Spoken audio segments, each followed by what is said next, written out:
Hello, everyone, and welcome to America, Some Assembly Required. Today we have today is Tuesday, August the 19th.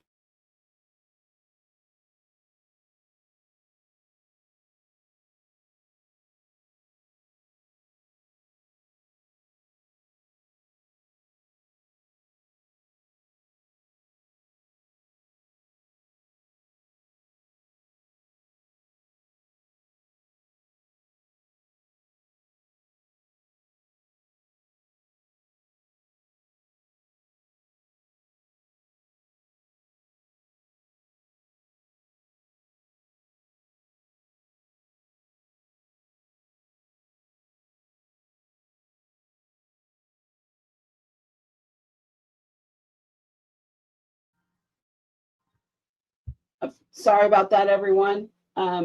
We have storms going on here today, so it's might be a little spotty here and there. So hang in there with me.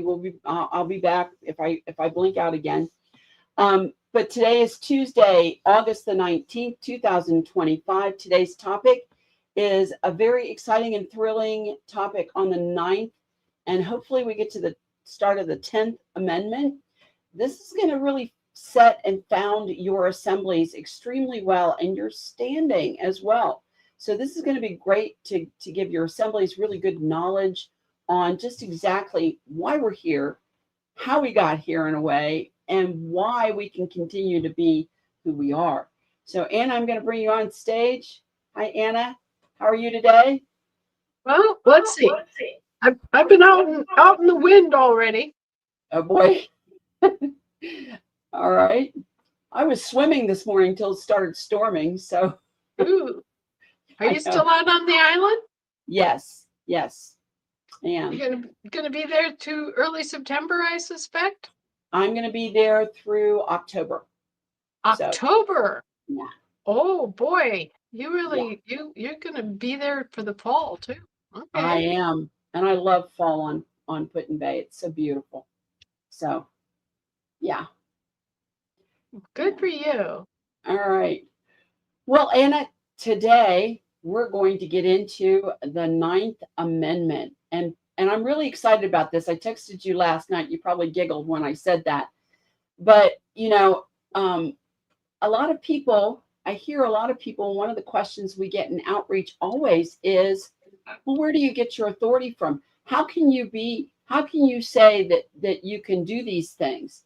And the 9th Amendment really goes over exactly why we can stand where we're standing on our states, right?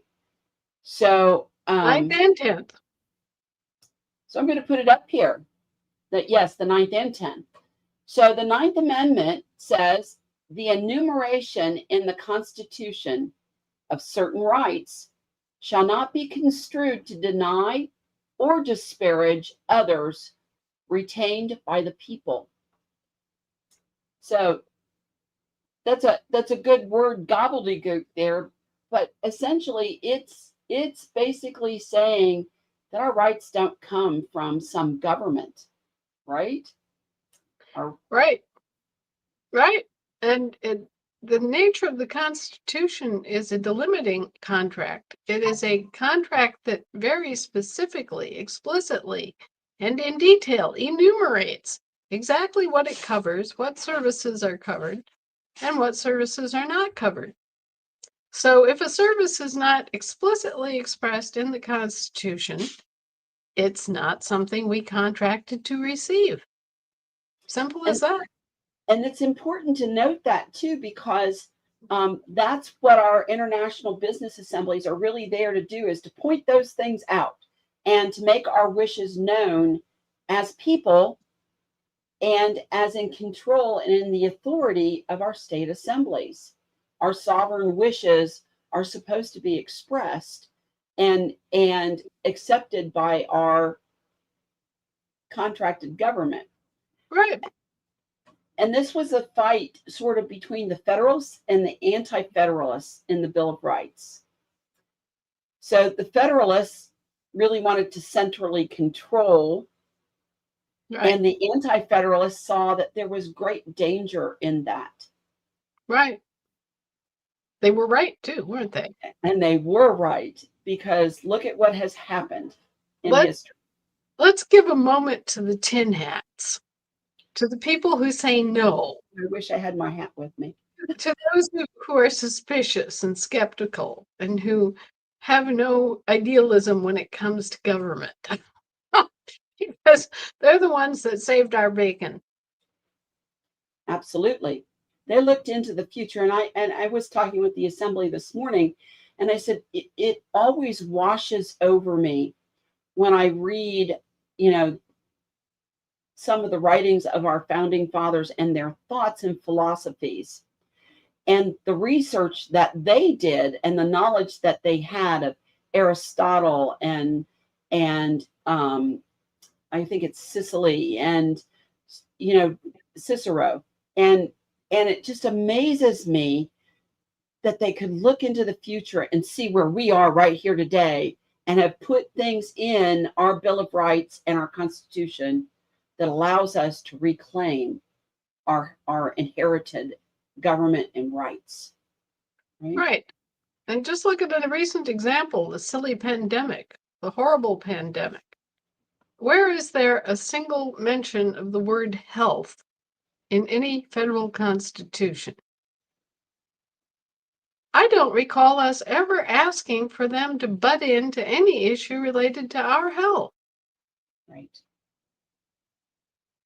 Now, making sure that food manufacturers maintain a sane level of cleanliness and product integrity, yeah, maybe so.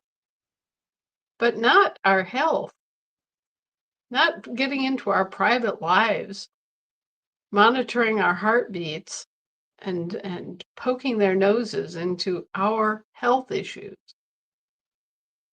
Right. And this Ninth Amendment really affirms that natural enumerated rights exist, and that they're retained by us. We can say no, is essentially what they're saying. You can say no, right? Right, right. And also recall that all of the things that the federal government can do are delegated to them by us, by our assemblies. So what we gave, we can take away. We do not have to contract for them to provide us these services. We can renegotiate those contracts. We can go back in and say, well, you've done a really bad job of managing the US Patent and Trademark Office, so we're going to take it back and do it ourselves, or we're going to hire this other group to oversee it. We can do that. Right. Right. It's just a service contract.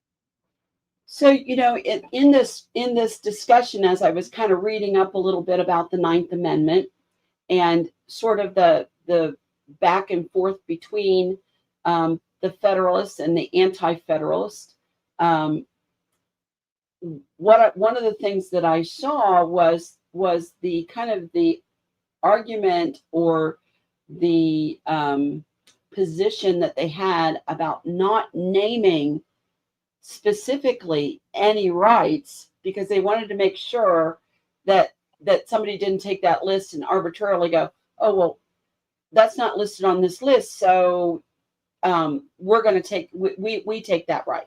And we see that as part of human nature, where people try to take things too literally and to nail down the details down to the minutiae, and to interpret things in that way.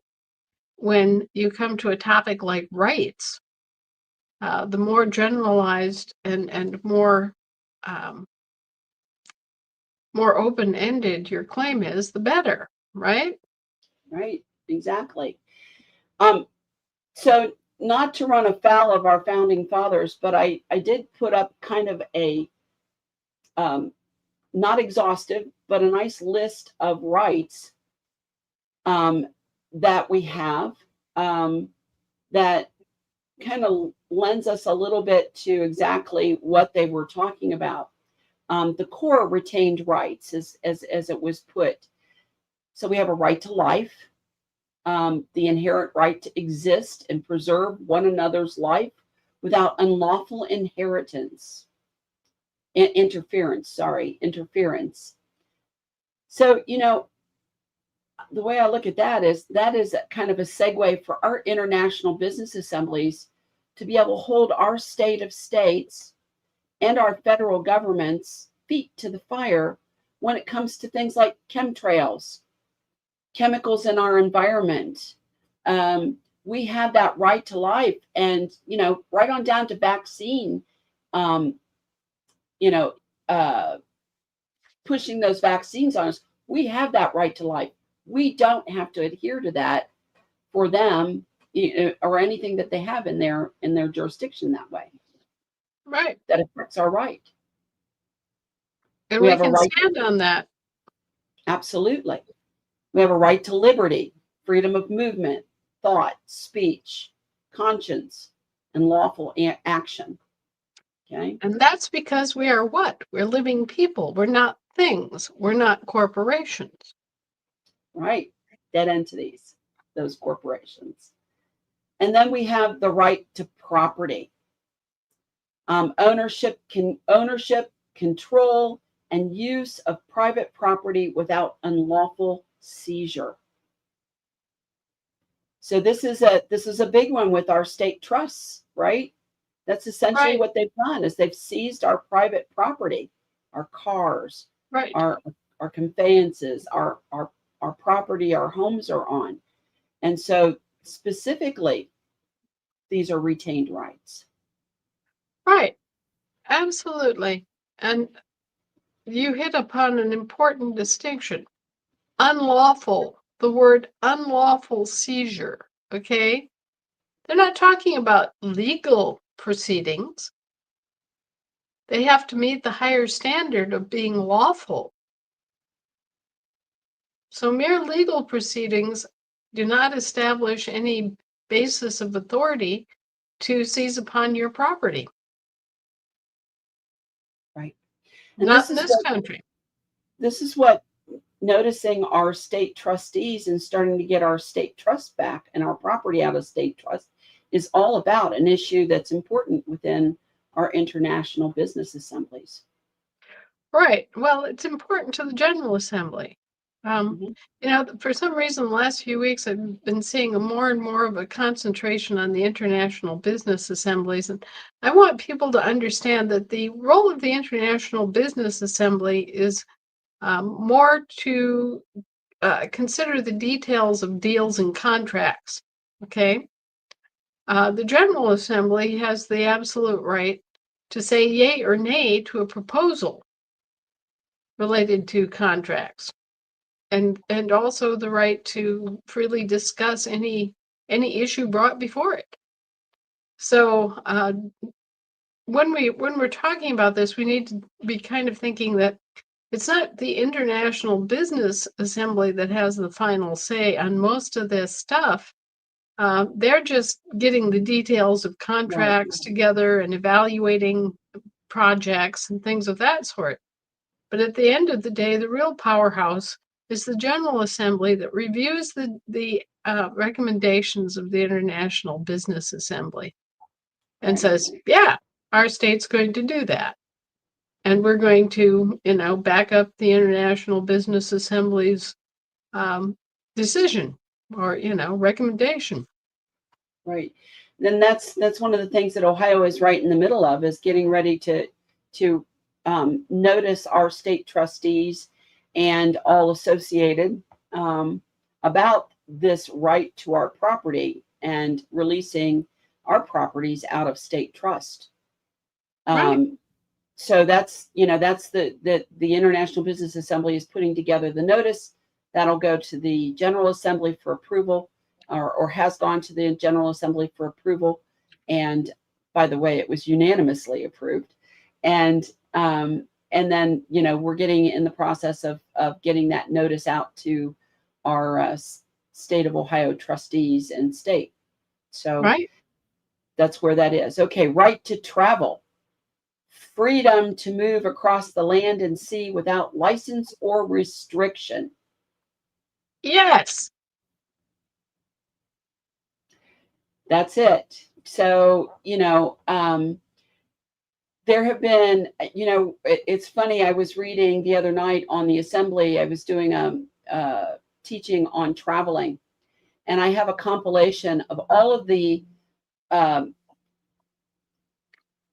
basic Supreme Court decisions that have been out there, where they state almost like a mockingbird that, the right to travel cannot be restricted. We have a right to be in our conveyances and privately travel upon the land, no matter whether it's interstate or intrastate.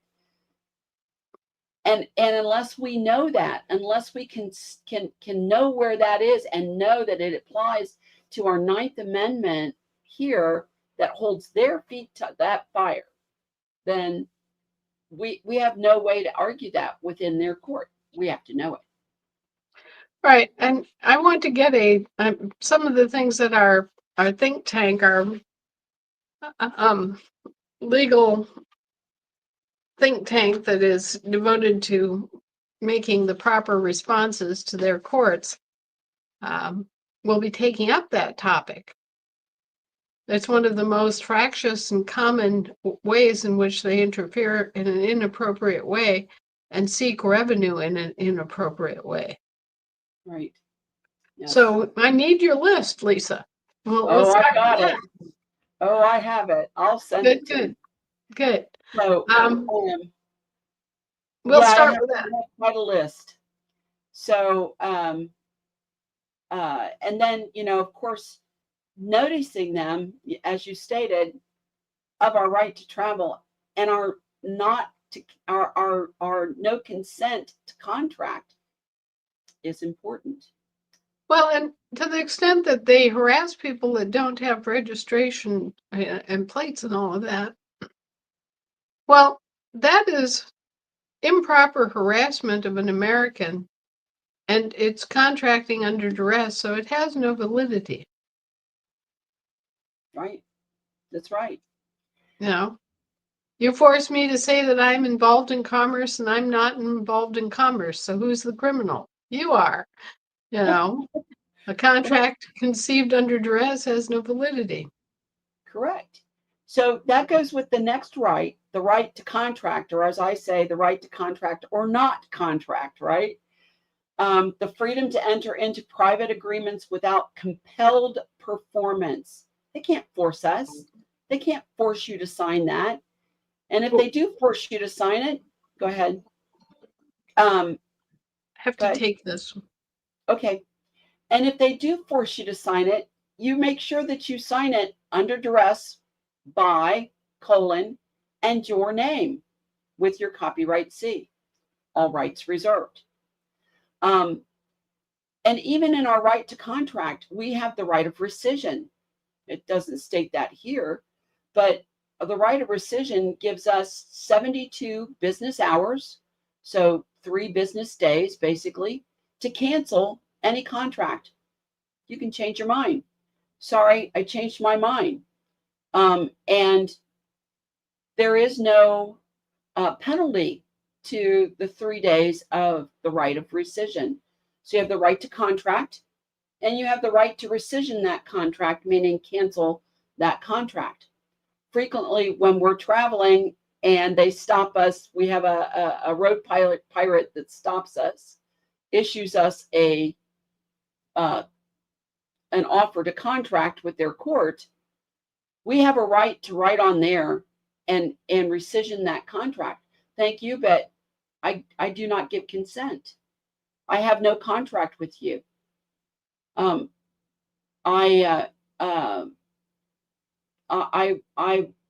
You can go down and refuse that contract right down to the end, retain your rights. So our right to contract is unending, but our right to rescission that is within 3 days. Okay. And it's important and that's a very basis of contract law, not only in our jurisdiction, but in their jurisdiction as well. So we have the right to contract, and they can't compel us They can't force us, twist our arm, threaten us, extort us, or anything else into actually performing and holding that contract. Okay. Here's where also we have a right, and this is where our assemblies are included in our rights, the right to assemble. And this is a peaceful gathering for lawful purposes, including governance and redress. So here we are assembling, and there's nothing they can do about it because it is one of our basic rights. Right. Now, bear in mind, it's to peaceably assemble. To peaceably assemble. I'm sorry. This is a key that people need to remember. We're not coming together to foment an action against one of our service providers. And if you think about it, it's silly. Why would we be in a position where we had to fight with our service providers? They're under contract. Think about it as employer to employee. You wouldn't want your employer to fight with you. You want to get along. You want to, serve, but right. We don't have to sneak around the bushes and plan out how we're going to make homemade bombs or all this other nonsense that people get involved in. We just need to stand back and exercise our position as employers. Right. We don't have to get angry. We can just fire them. Exactly. That's exactly. And that's a relationship that we need to keep in mind. This is supposed to be, even though they have usurped many things and have trespassed against us, we can continue to keep closing in that box closer and closer and closer. And we have to have patience to do that. It's taken them 160 years to get out of that box. They thought they were scot-free. Right. But it's going to take time to get them back in there. Yeah, it will. But that doesn't mean that it's going to take us 150 years to undo what they've done. No. More like 10. Yes, right. Okay, right. So we're just going to put on our employer pants and we're going to say, okay, here we are. Well, as Grandma would say, we need to persevere, not use patience, because they'll try it every single time, right? So, we just have to persevere, right? I'll tell you something, Lisa. In the last few weeks, I have seen the evidence of law enforcement in this country coming around, just absolutely understanding what's wrong and really taking the bull by the horns and doing wonderful things. I've seen a lot of Leos that are refusing any kind of unlawful order.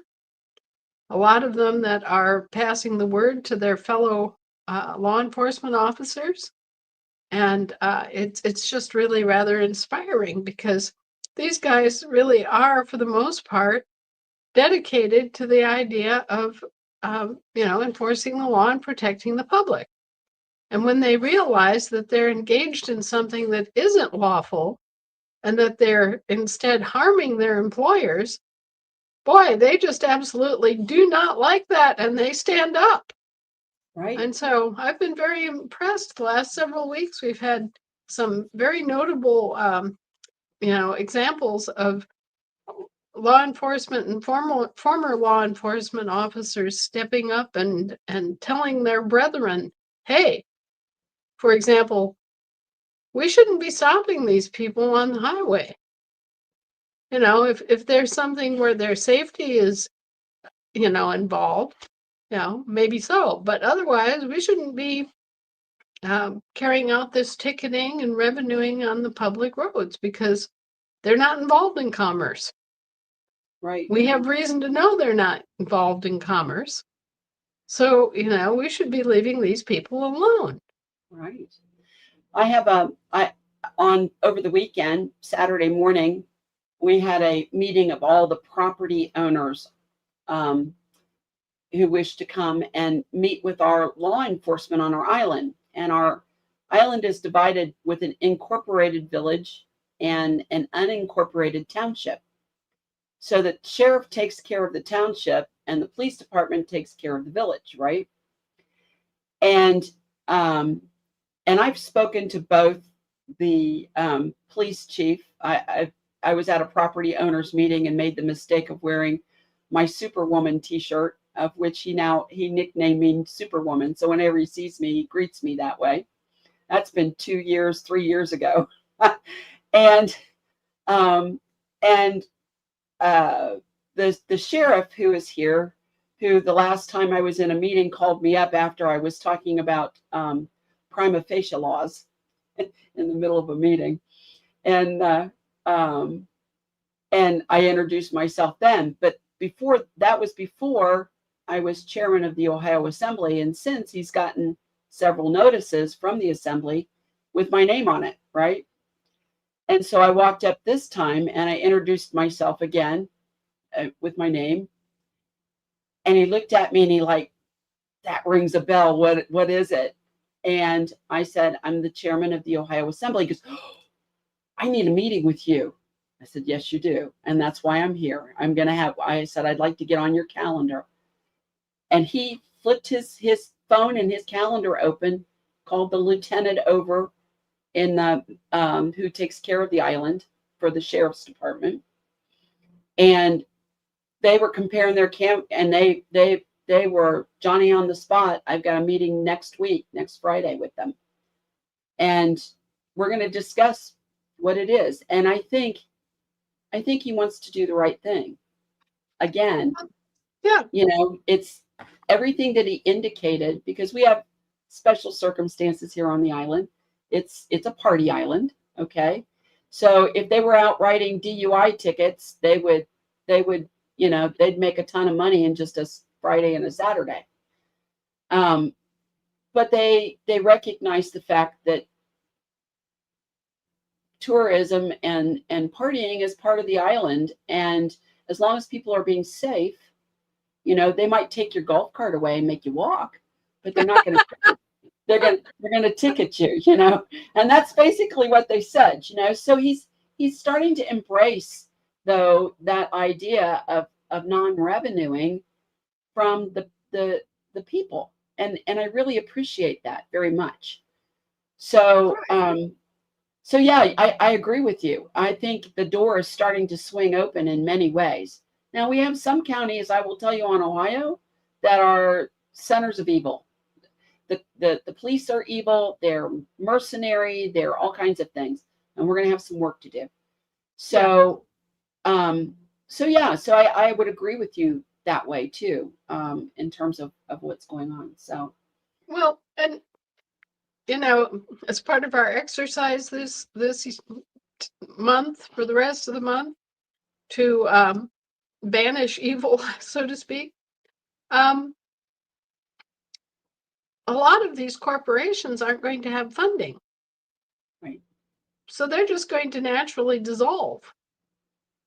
Mm-hmm. At which point we will be the government, the people of the country will naturally take over the functions of government to the extent that government is needed.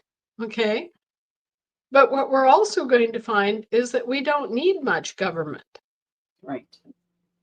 As long as we're committed to self-governance in the true sense that we govern ourselves and we govern our families and govern our communities, really, if we're devoted to living peaceably and to doing nothing but, hold true to the most basic tenets, then we don't need a lot of government. Right. But that's going to also take an education process, because we have several generations, and especially in some of our inner cities, that are going to take a great deal of re-education in self-governance.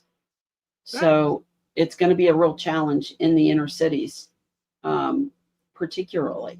So, I hope that what we can do is start at both ends and work toward the middle. yes. Take care of the elders and the babies and just bring our education effort together in the middle. Because the Right. elders already have a clue. And the babies are a blank slate. So if we can do good educational process for the babies, the young children, and we can bring their grandparents comfort and aid and information, we'll make our inroads into the inner cities pretty darn fast. Right. So that flows into our next right, the right of self-governance, authority to form and operate de jure assemblies under organic state constitutions. So, Right. and when we talk about organic states, and this is where the language in some of the writings gets confusing, because when they talk about states, they're talking about us in that time period. We have to remember the time period of the writing, and we have to remember that who they are talking about is us as a state assembly of the people of the state organically on the land and soil. So, so some of our constitutions aren't that great, and you've heard me complain before about Ohio's constitution, but it's it is something that we all will have to start looking at in our state constitutions as to what they are, where we may have to in the future possibly change those. Well, I think it's important to realize that technically we don't even need a state constitution. It's true. A constitution is a service contract. Right. And you need it to hire a large group to do diverse activities. But you could conceivably run a state just by having vendor contracts and hiring different companies to do different functions. Mm-hmm. And that would make the entire process and the way in which we develop a government more obvious to people. In too many people's minds, the Constitution is a sacred cow. They don't realize that it's just a service contract. It's a public service contract, but it's a service contract. Right. It's really no different than, me hiring ABC company to provide me with garbage pickup every week. It's just that there are a great many different little functions over the years that have been cut out and kind of captured as public contracts. So, if you think about it, we could contract for road repair. We could contract for snow removal. In fact, we do. We do this anyway, with or without a state constitution. But what you have with the state constitution is you have kind of an umbrella organization that's providing all these services within these enumerated subject areas, if you will. And so we should be looking at this much more in terms of contractors and subcontractors and employers and employees. We should be looking at our public officials as well as our actual public employees as public employees. And we should treat them politely.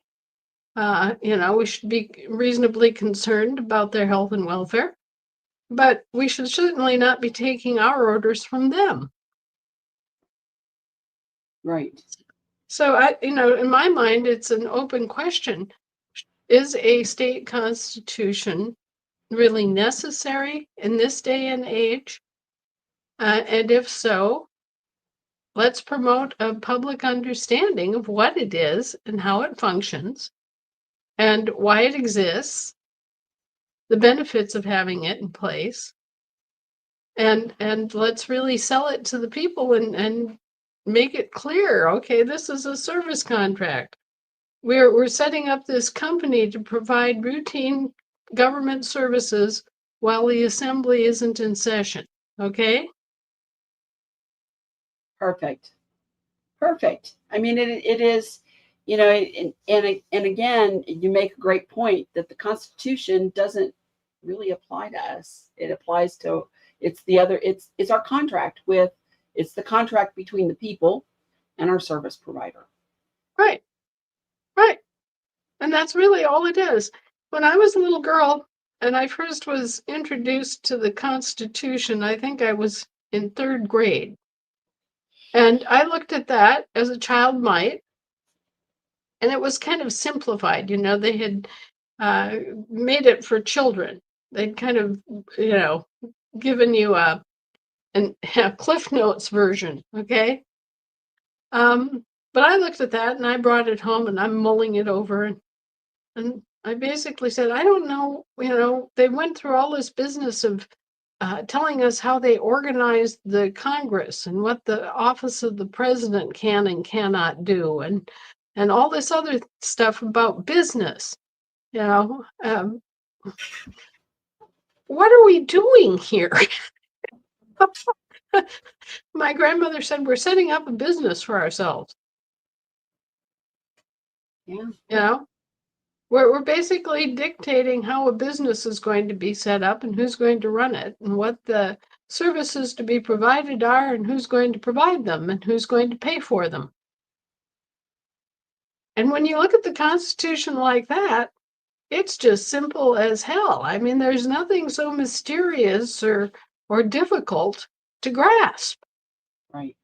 And when you realize that there are 3 federal constitutions and 3 separate vendors organized under those constitutions in different jurisdictions, when you realize that the American contractor was supposed to be in charge of all the land functions, and the British territorial government was supposed to be in charge of sea functions, and the municipal government was supposed to be in charge of air functions, boy, doesn't that just make everything clean and clear?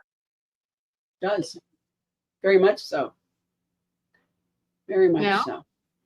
And so I think, people need to start being buffaloed by the constitutions. They're really not hard to understand at all.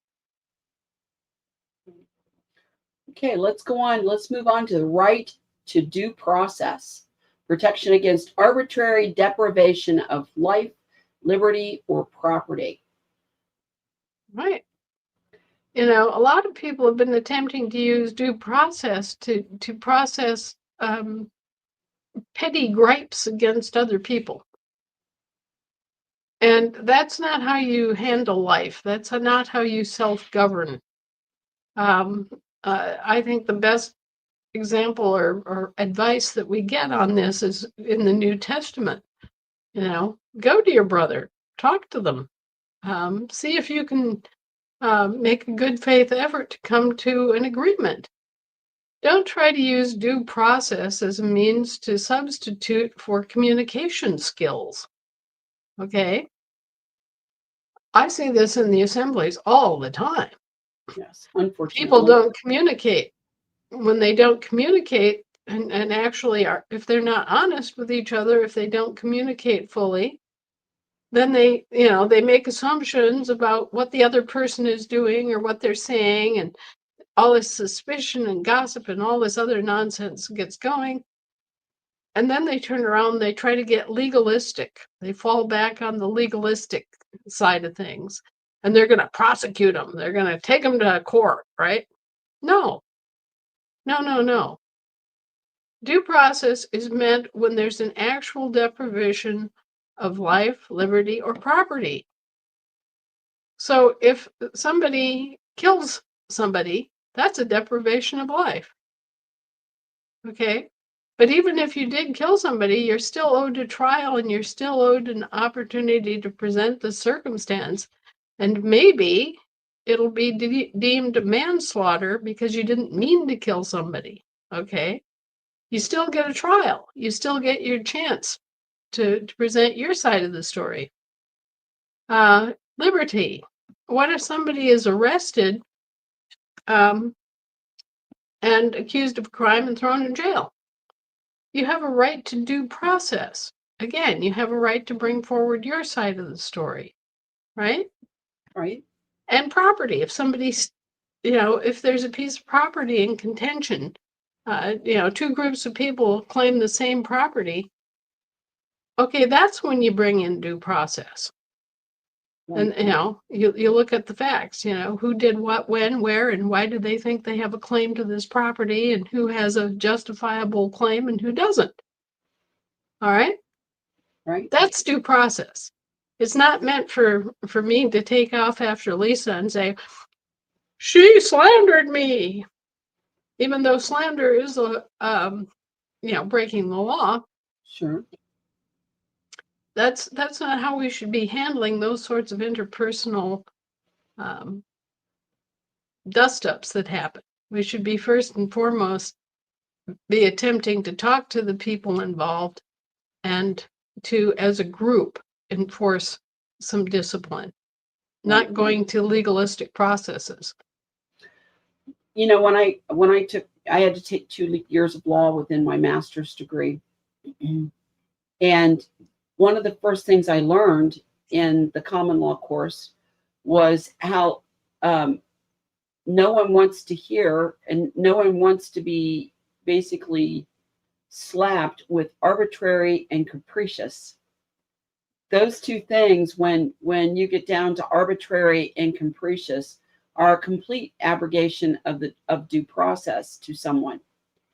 And that's most often when, for example, as I was a principal, I had to always guard against those policies of the school, that they were not so arbitrary. It's one of the reasons why I really hate zero tolerance policies, is because it really violates the arbitrary and capricious types of standing within law and legal, essentially. So, I think that a lot of our assemblies, they get very arbitrary about, nope, that's the black and white, that's the way it is, and this is how it's going to be, and that's it. And capriciousness, making those decisions without really good full information and a full understanding, is kind of off the cuff, is the way some really take a look at that, and so, I think that's a real important thing, is that we realize that that's all wrapped in due process, but it's also a guard against our own self-governing, our own ability to deliver those services to our people as well. Right. Zero tolerance that tries to bypass due process and deprive people of their liberty or their property, or in extreme cases, their lives. Due process is one of those safeguards, and we all need it, and we all should support it. Otherwise, you have things like lynch mobs roaming about and going, oh, well, we think that guy did this, and that's a crime, and it's a capital crime, and we're going to lynch him right here and now. Due process prevents that. Right.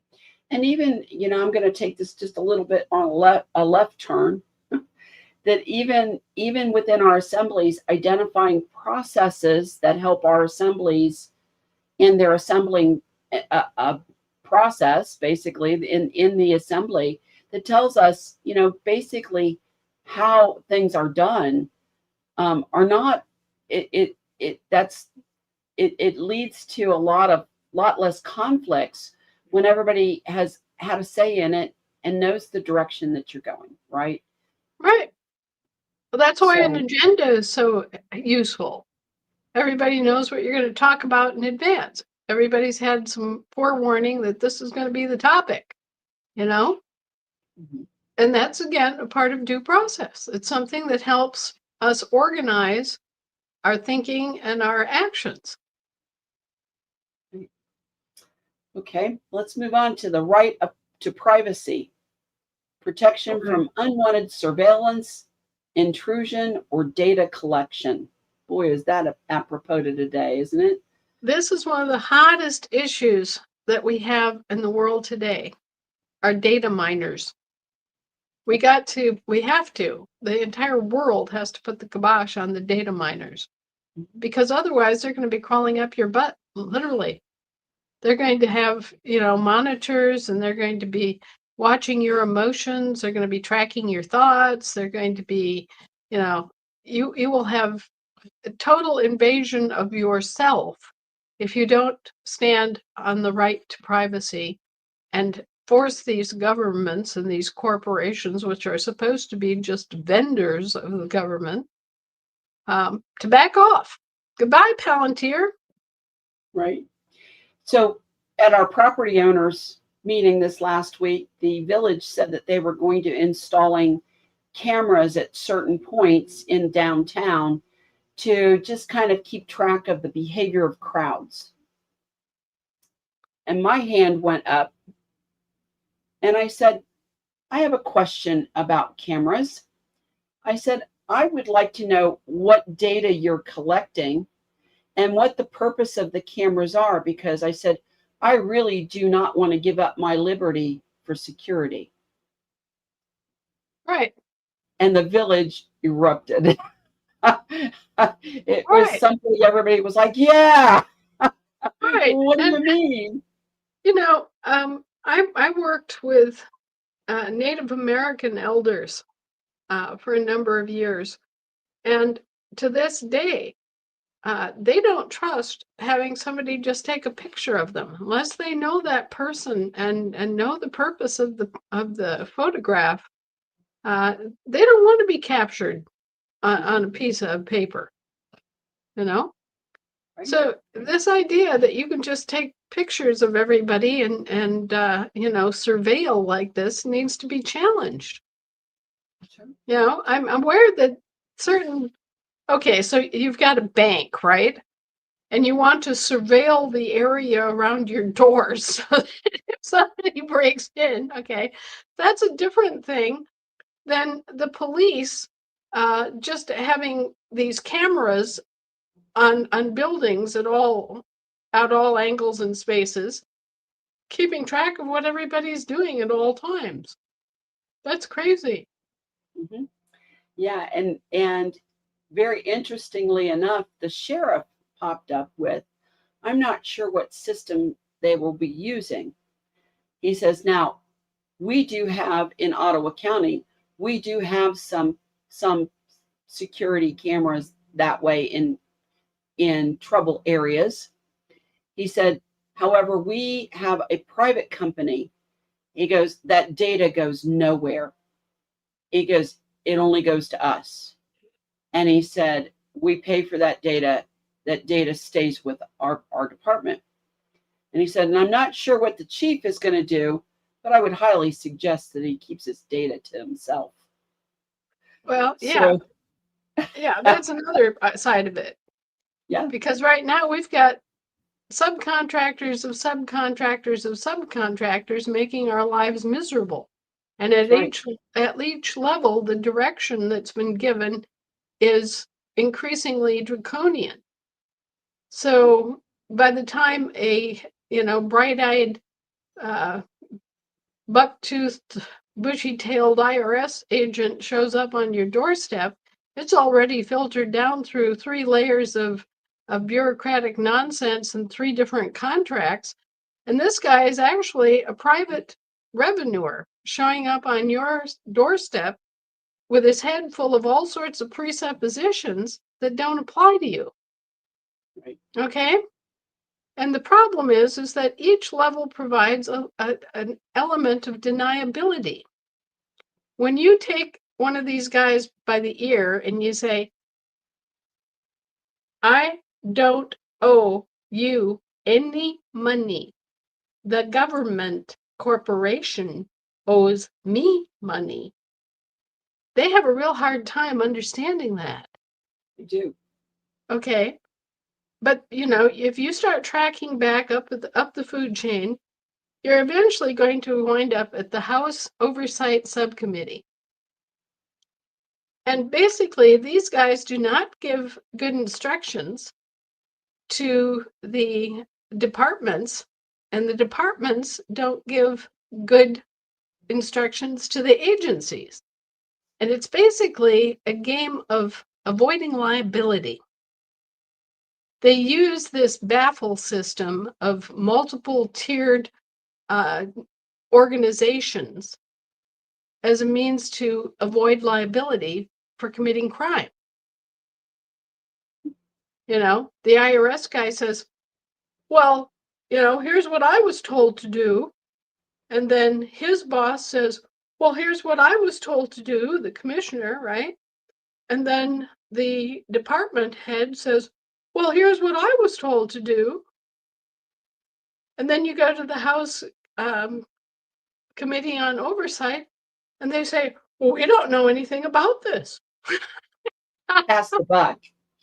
Well, you know, a lot of people don't realize that the data that is being generated out there whenever they're on the internet or from whatever is gathered or all of those things is basically what is marketed for Bitcoin, for digital coin operations. That's what it's all based on, is data. That's their asset. And so, you know, they're gathering data all they can. That's right. That's exactly right. It's a commercial operation again. That's it. There's the money. So so yeah, it's really important that we really keep our ears tuned to that, and that we stand up and say something. You know, I stood up, said something within my little community here, and everybody all of a sudden like, oh, yeah, what about that?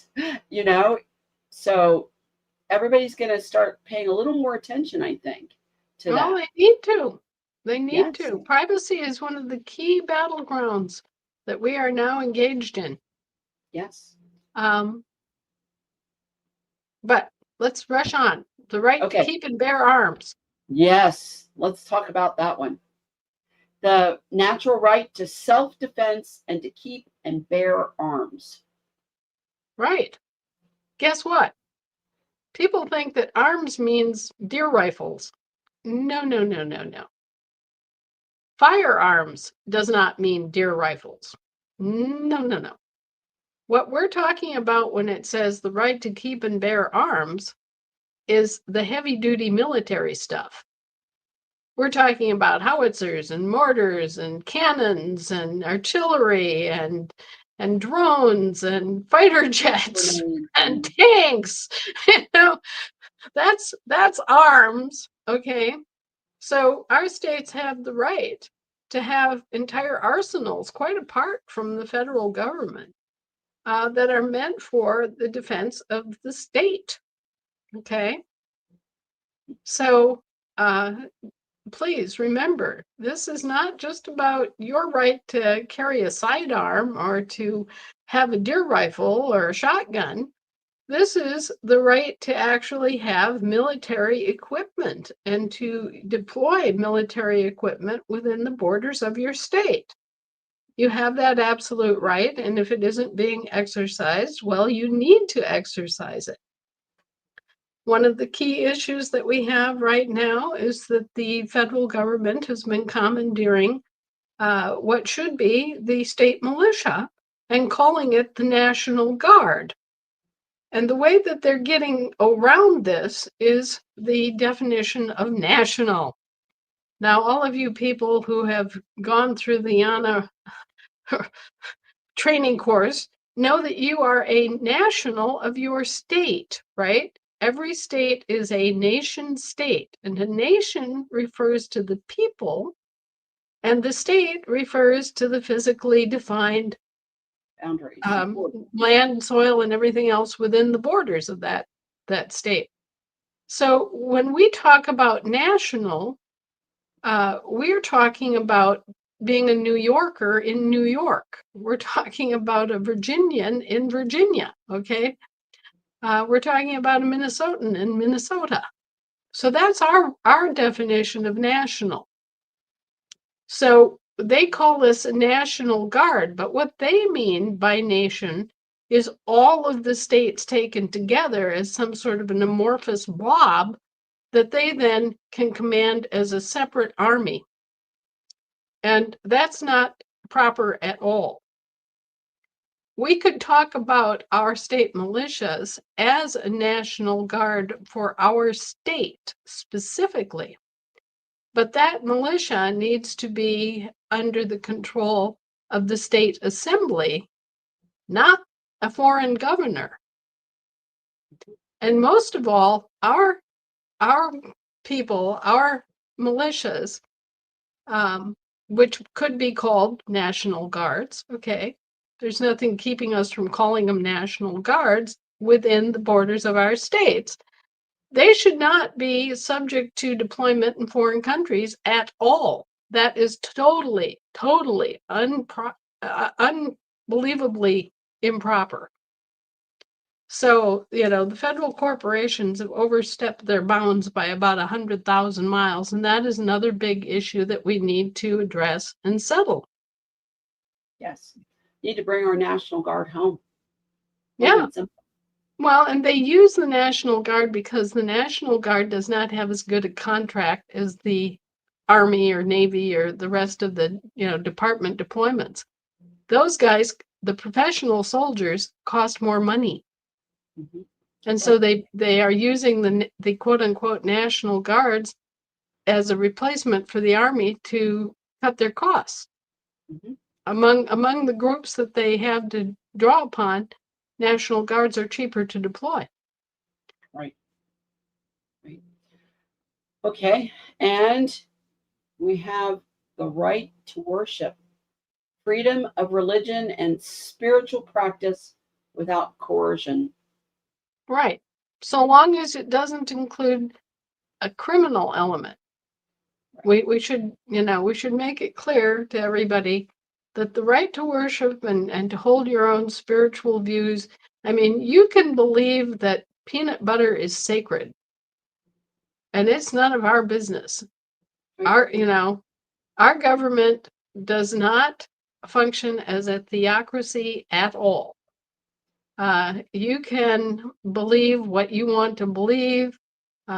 You can go out in the forest and stand upside down on your head and let bugs crawl up your nose, or do whatever else you want to do, to express your religion. Okay, it's your right, as long as you're not harming someone else. That's right.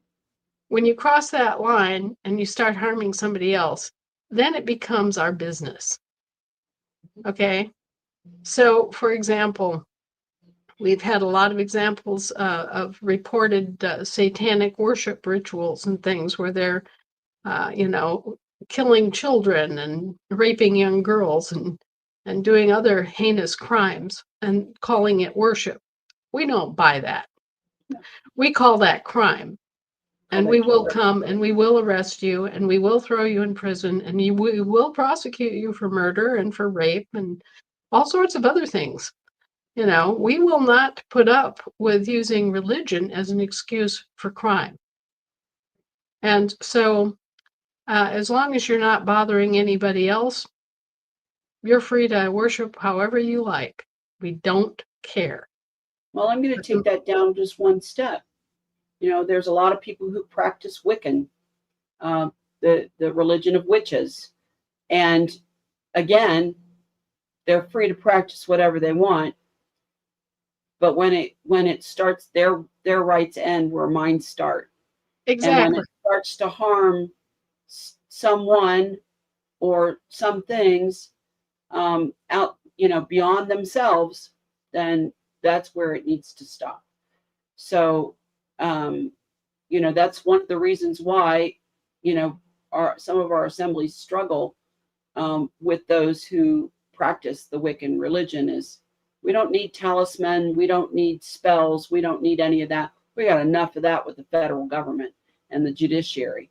So, yes, well, remember, law comes from religion and from ethical systems. Those are the two, right. Birthplaces of law. So wherever you have law, you're either looking at religion or you're looking at ethics, one way or the other. And the issue of the Wiccan groups, I mean, that's something that people need to understand better.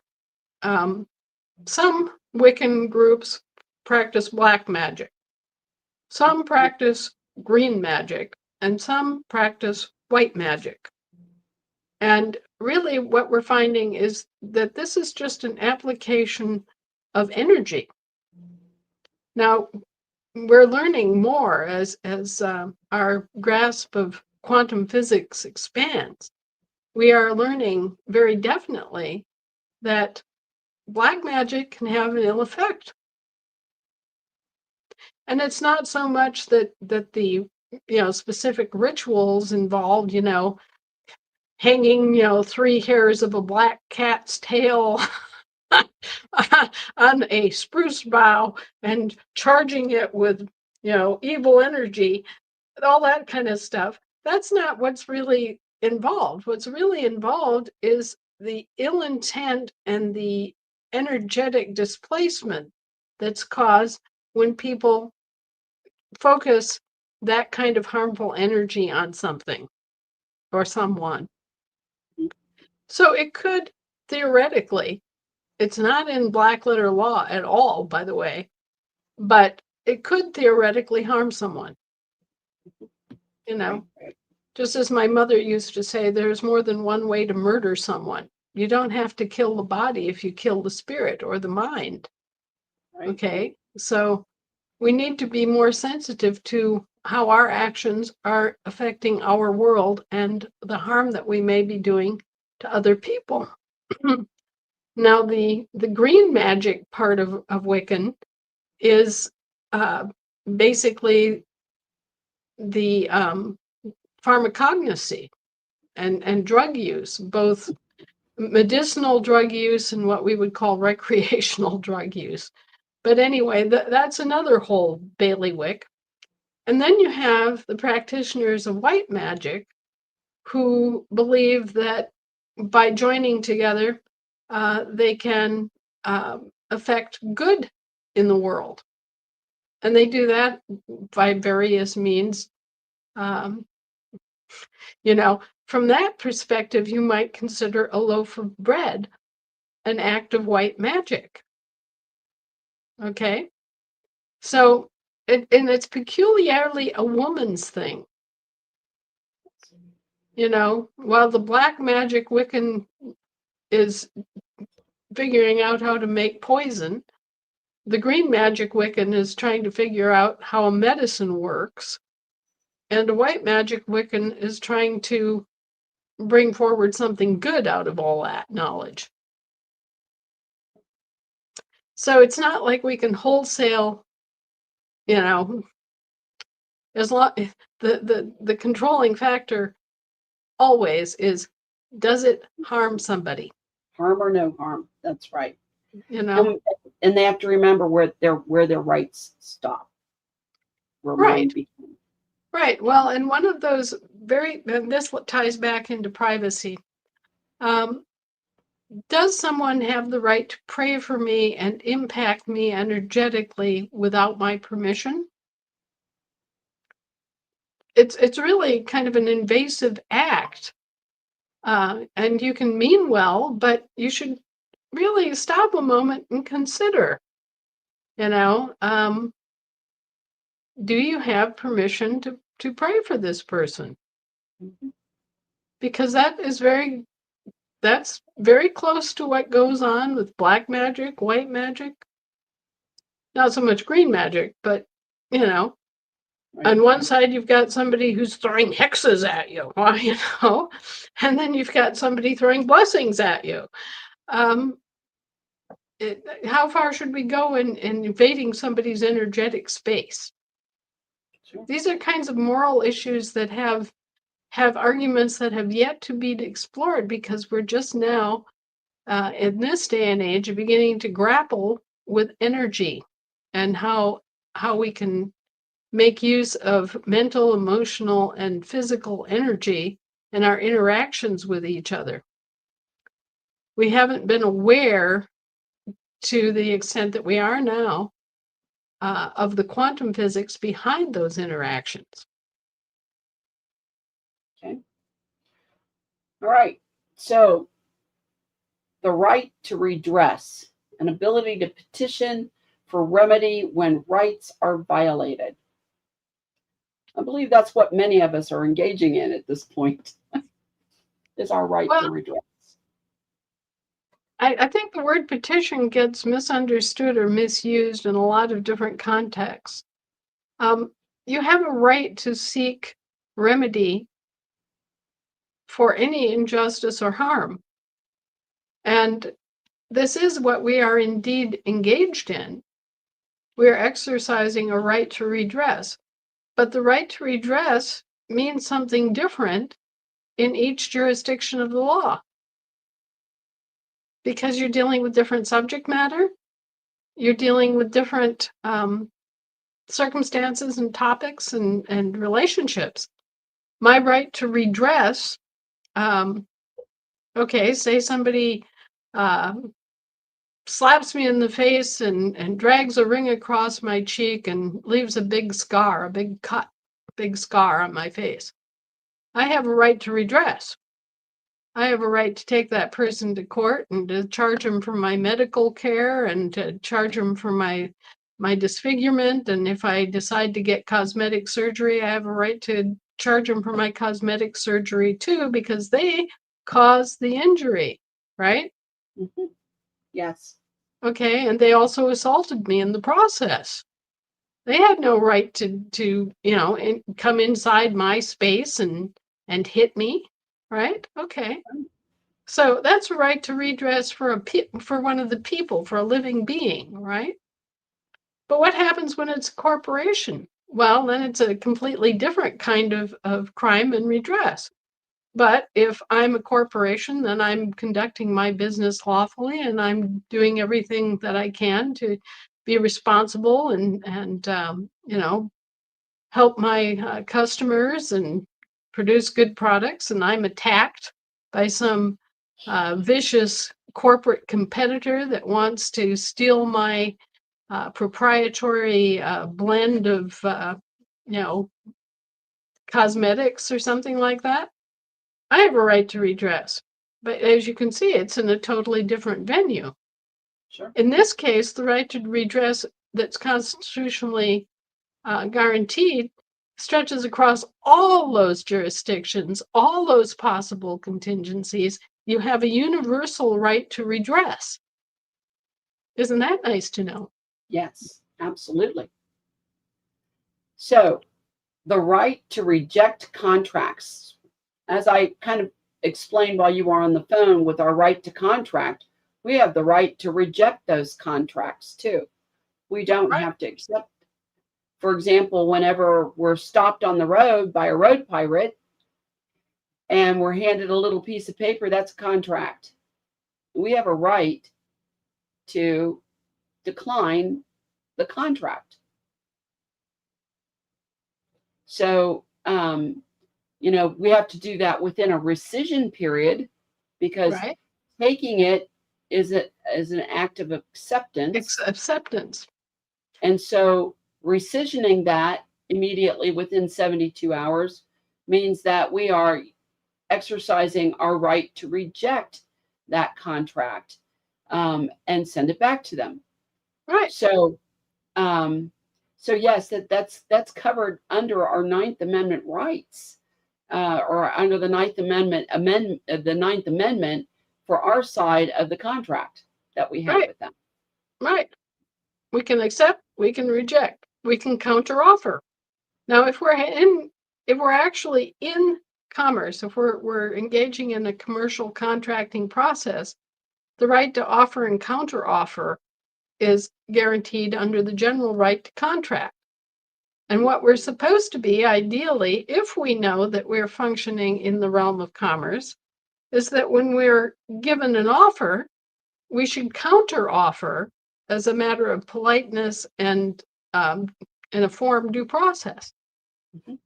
Okay, so President Trump comes in and he offers every American $1.2 million in phony money, in Federal Reserve notes, in exchange for any claim that you have against the government corporation that's in bankruptcy right now. Well, most Americans who don't know any of this stuff are going to go, $1.2 million. Okay, they're going to run off and they're going to sign up and they're going to take this account with $1.2 million in it. But because it's not really dollars, it's Federal Reserve notes, what's going to happen as they go spending that into the economy is that they're going to indebt themselves more, and inflation is going to go through the roof, so that very quickly that $1.2 million is meaningless. Yet they've signed away their right to pursue an actual honest claim for the damages that these corporations have done, and for your share of the profits that these corporations have made. So this offer of $1.2 million is not a good offer. And so what you do is you counteroffer. If you are in a situation where, you desperately need money, your house is about to be foreclosed upon by the same brigands, okay. So you write back and you say, well, thank you very much for the partial payment. Right. Can you give us instructions concerning where we can apply for the return of our municipal estates and the balance of the British maritime estates and the American infant descendant estate? You Right. counteroffer. That's right. Okay, now, sure, now they've made the offer, you've accepted it partially as a partial payment, so you get your $1.2 million. You pay off your house loan, you pay off your car loan, you pay off your college loan, and then what? You still have your claim against them in all the other different realms. You still have a claim to your American infant descendant estate. You still have your claim to the British merchant mariner estate, and you still have your claim to the municipal estate. So, they can offer, but you can counteroffer. That's right. And I it highly doesn't have to suggest be. you. It doesn't have to be a big letter either. It can be just right on the back of the check. Right. And receipt of partial payment. And keep a record. Mm-hmm. Keep a record of how you endorse these things, so that if they come back and they try to presume anything, you can just produce the record, give it to the court and say, see, I accepted this partial payment, but I'm still due. And as you'll see, yeah, I'm still due the XYZ, and I'm still claiming my infant descendant estate, and I'm still claiming my municipal estate. And by the way, you guys still owe me for the British territorial merchant mariners estate. That's exactly it. Okay, so the right to peaceful dissent, lawful objection to policies, mandates, or governance that violates natural law, or the Independent Declaration of 1776, or anything that's reasonable that we've agreed on. Right. Any form of law that we've reasonably agreed to. For example, say that the federal contractor sets up a policy for open borders. Okay. Mm-hmm. What's our lawful objection to that? Well, the Assembly of Texas writes to the Texas legislature and says, we don't agree with your policy. We insist that our borders be maintained and that security be maintained. Okay, so suddenly the employer raises their hand and says, hey, guys, your corporate policy is a piece of crap and we don't have to abide by it. That's not our contract. Okay, it's for lack of us doing that they get away with so much. The moment anybody hears the word policy, they should think corporation, right? Right? So an open borders policy does not stand in the way of the public law, nor does it somehow vitiate their obligations under contract to keep our states safe. Okay? So they can have their corporate policy all they want, and their employees can, go along with it and think it's just great. But their employees have an obligation to us, their employers, to follow their contract, which very clearly stipulates that our borders will be what? Defended. Okay? So we have to hold their feet first to the fire as the other parties, as the parties to the Constitution. We have to hold their feet first to the fire, and we have to overturn and object to any corporate policies that are not in agreement with the constitutions. They have a labor contract. They have an obligation to perform. And if they don't perform, we have the right to fire them and give the contract to someone else or overtake the contract ourselves. Simple enough. That's it. That's it. Well, Anna, before we stop today, is there anything else you want to talk about with the 9th Amendment that we haven't covered? I'm sure there's quite a bit, but basically we retain all rights that are not strictly enumerated and delegated away. Okay, and please notice that all of the different enumerated powers, which are connected to enumerated services that these people are supposed to provide for us, are all 100% in international or global jurisdictions. There isn't a word in the Constitution that applies to anything. All federal constitutions, there isn't a word that applies to anything happening in state. Okay? There are very, very, very few intersects between the federal government and anything that goes on within the borders of a state. And I can basically tell you what they are. Interstate commerce. The federal government was given the right to regulate interstate commerce for the purpose of promoting interstate commerce, not restricting interstate commerce. They often try to weasel around and say that this gives them regulatory power to restrict interstate commerce, but the only things that they could possibly restrict are alcohol, tobacco, and firearms. Okay, so they've got 3 things that they can regulate: alcohol, tobacco, and firearms. They can regulate the interstate manufacture, transportation, or sale of alcohol, tobacco, and firearms.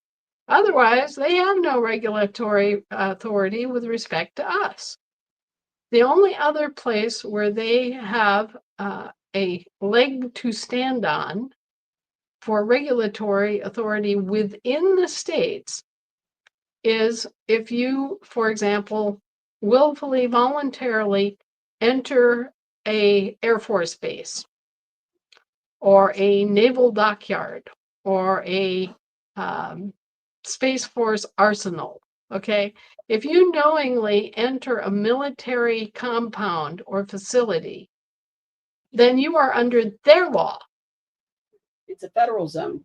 Yeah, well, or if you go into a post office, you are now in their zone, okay? And you have to follow their law while you're in the post office or while you're on the military base, okay? This is just commonsensical kind of stuff, right?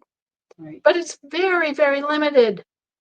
And that's why only about 8% of all federal laws could potentially apply to you and your business, your unincorporated business. Only about 8% of all federal laws, all federal codes, apply potentially to Americans. Now, please note, they don't apply to you if you're not engaged in the interstate manufacture, sale, or transportation of alcohol, tobacco, or firearms. They don't apply to you if you're not standing in a federal facility that has been granted to them by the state. Now, they have established a lot of federal facilities that have no right to be there because the state assembly never said, yep, we're giving you this for an arsenal. We're giving you this as a dock, as a federal dock. A lot of developments have been pursued by these corporations that we never gave the nod to. So they really don't have a good way, a good excuse for enforcing upon people anyway, okay? But they can make a reasonable claim that, oh, we knew we were entering a federally occupied Air Force base, okay? If you go on an Air Force base and you take a load of unexploded, unmarked grenades and you start throwing them around, you know, you're going to be recognized as a terrorist and you're probably going to be shot dead if they can get to you, okay? And these are just things that we should have some common sense about, all right? If you go into a post office and you hold up the clerk and steal the money and break into a bunch of post boxes and steal checks out of the postal boxes, you know, you should expect consequences, Right. you know, because you've entered their territory, you're on their turf, and now you're under their law. And if you break their law, then, hey, they have a right to go after you. But otherwise, Americans are free and clear.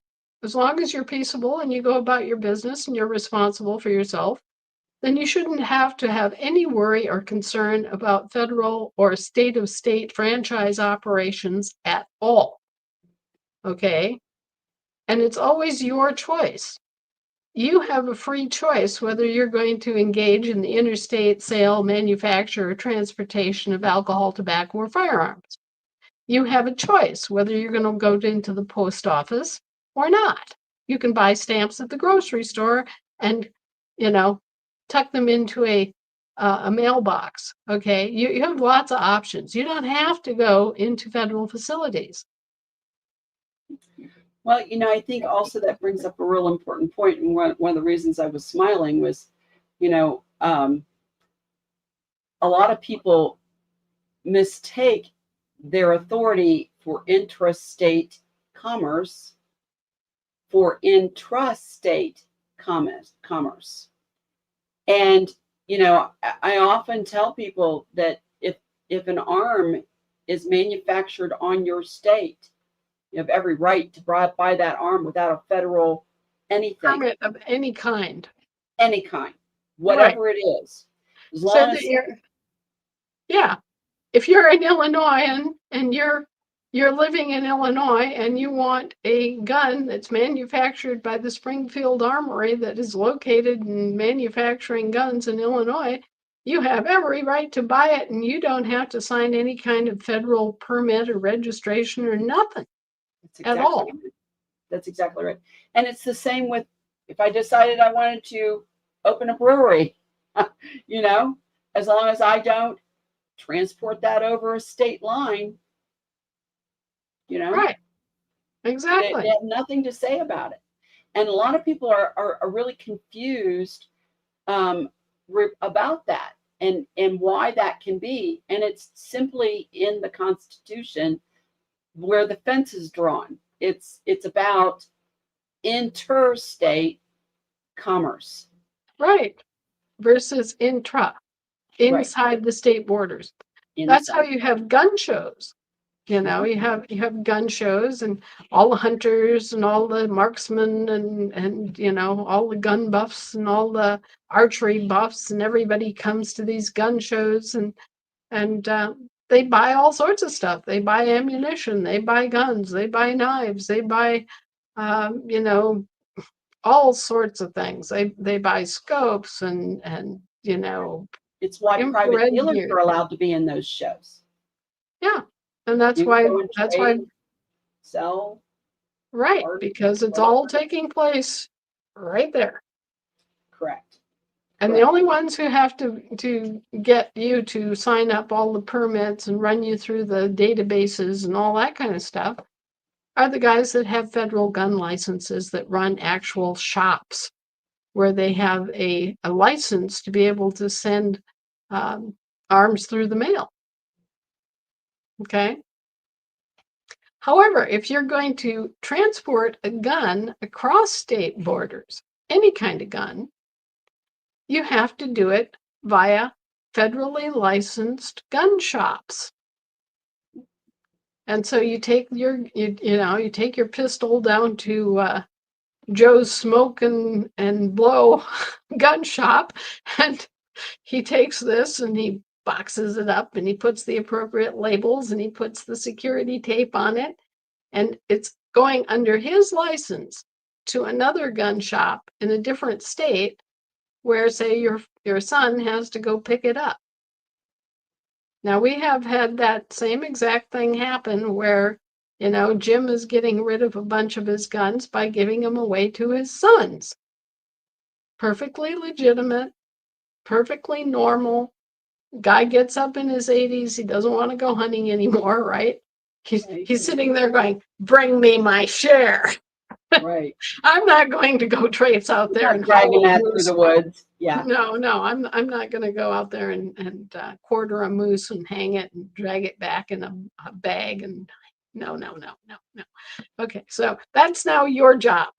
You young hunters, you young braves, go out there in the forest and, you know, you do all that stuff. So he's giving away his guns so that hopefully they can do some of that and bring back the moose meat. But anyway, but you know, they live in different states now. So we've had to go through this, entire process of taking the gun to the gun shop, getting a receipt for the gun, giving the, destination. Then the gun shop has to make, contact with another gun shop. And, the boys have to go down there to that other gun shop and pick up, the gun that has been sent across state lines. Right. Well, and I got a couple of questions. Are you up to taking a couple of questions? Because we're right at an hour and a half. Well, let's try to blow through it fast because I've got people waiting to go to Harold's yard sale. Okay. Oh boy. The yard sale from hell. Okay. So, Margaret has asked if you can say no to probate. What does the title? Where is the authorization for probate anywhere in our country to enter such a document? What heading is required?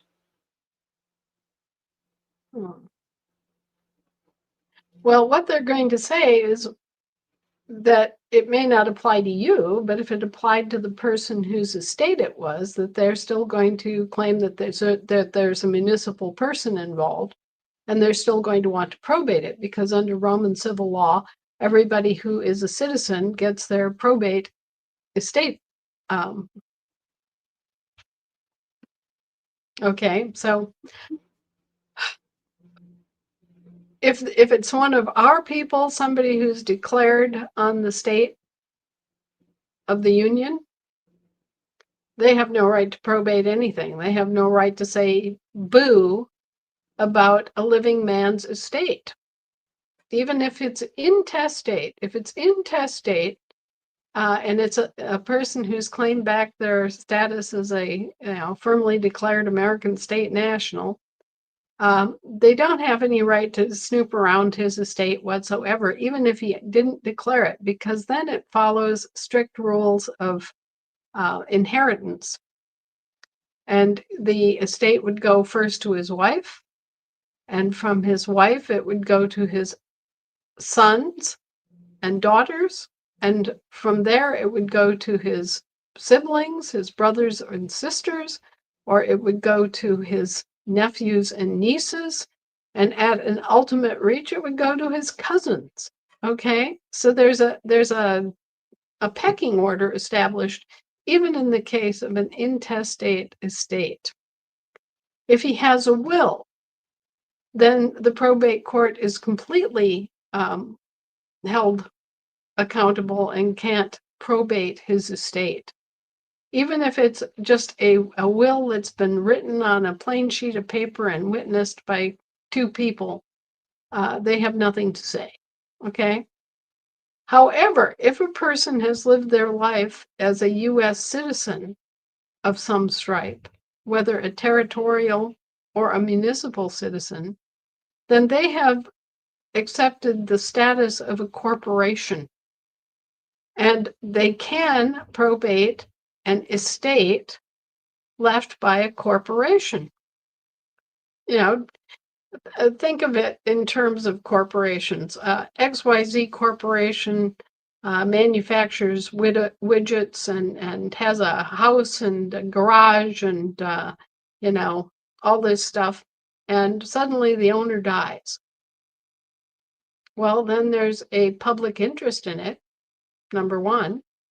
Number two, there is a state-of-state franchise interest in the estate, because remember, they took a third-party position in any joint ventures that you have formed as a corporation, right?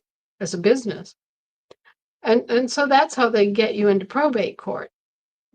But between ourselves, if it's ASNs, they have no right to probate anything. Right. So I was working on that over the weekend, and I have a couple of documents that might be helpful. So I'm going to put an email that they can contact me at, and Margaret, you can send me an email, and I will send you back the documents that I was working on, and hopefully that will help you through whatever it is. As long as I was working on that for one of our assembly whose mother is 99. She is in failing health, and she was trying to be preemptive about everything. And so kind of put together some things that I believe will help ease that path a little bit in terms of not having to go through probate. So right. And a lot of the lawyers will advise you to form a trust.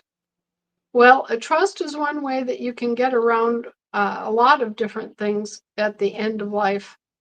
However, make sure it's a common law, American common law trust, not a statutory trust. Right.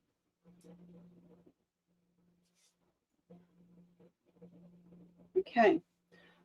Well, I think that's really the only question we really have in all of the things that we presented today. We didn't get to the 10th Amendment, but that'll be next week. And that one is really juicy. So for our assemblies, yeah, I know, I can't wait. So it's really going to be something that, every assembly, I think, will want to have these two particular episodes to show to their assemblies, because these are really, the 10th Amendment was really supposed to be the First Amendment. It was so important, and they wrangled around with it for so long that it became the 10th Amendment. So it's really the crux of our existence. So our founding fathers were so wise. So very excited. Next week is, we'll dive into the 10th Amendment. So you know how they succeeded? They found the 10 smartest guys in the state, and they sent them as the delegates. Yeah, it's true. And then they argued. They argued really hard. Horrendously, right? So they did. And then they went out afterwards, and they went to the pub and drank a few beers. So that's maybe more than a few. their bar bills were quite extravagant. So Yeah, like, Stephen Hopkins, the representative from Rhode Island, who was absolutely famous for draining the rum.